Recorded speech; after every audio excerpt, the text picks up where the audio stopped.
Lorsque nous parlons du gouvernement juridique et légitime de l'homme, Satan le maintient en dehors de Christ à cause du consentement de l'homme. Et son consentement persiste.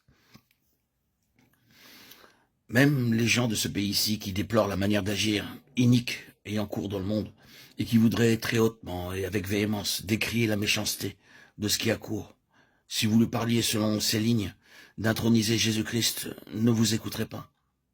Donner à Dieu sa place, ce sont des paroles pieuses. Ils agiront à l'égard de cela d'une autre manière. Satan a une telle emprise que même ceux qui déplorent l'iniquité n'accordent aucune place à Dieu et à sa justice. L'autorité morale appartient au lieu céleste. Elle y siège. La hiérarchie de méchanceté qui s'y trouve encore doit renoncer à son étreinte. Et la destinée de l'Église est de prendre la place des principautés, des puissances et des autorités de ce monde de ténèbres, afin d'occuper les lieux célestes. Ainsi, dans Apocalypse 12, nous trouvons les vainqueurs, le fils mâle enlevé vers le trône de Dieu. Et alors, plus aucune place n'est trouvée pour le dragon rouge et ses armées dans les cieux. Ainsi, à présent, il y a une guerre spirituelle entre l'Église et les principautés qui se poursuit dans les lieux célestes. Oui, ici-bas, dans votre cuisine. Il me faut insister sur ce point, pour vous garder de devenir vague et abstrait. C'est là, au sein d'un travail quotidien, irritant, que la bataille dans les lieux célestes se poursuit. Vous n'avez pas à atteindre quelques endroits géographiques pour connaître un combat dans les cieux. C'est spirituel et moral. L'Église mène cette lutte dans la vie quotidienne.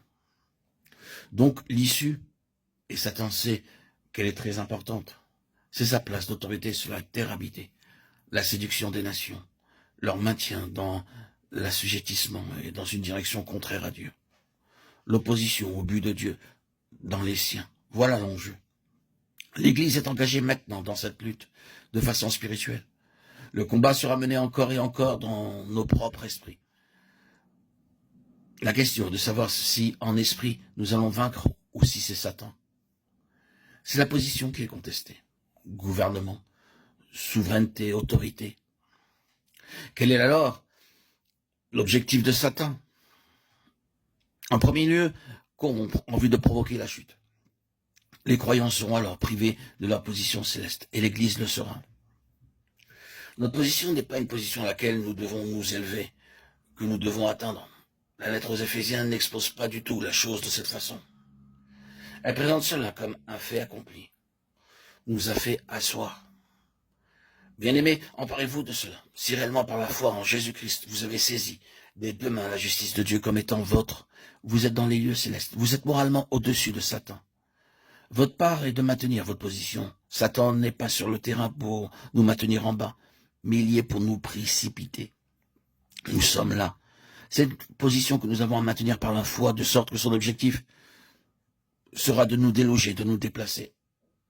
Mais, tout comme ces méthodes pour corrompre ou pour introduire l'accusation et la condamnation sont innombrables, et toujours au-delà de notre pouvoir de prévoir, ainsi sont des méthodes pour nous terrasser, pour faire tomber le peuple de Dieu spirituellement et moralement de sa position céleste.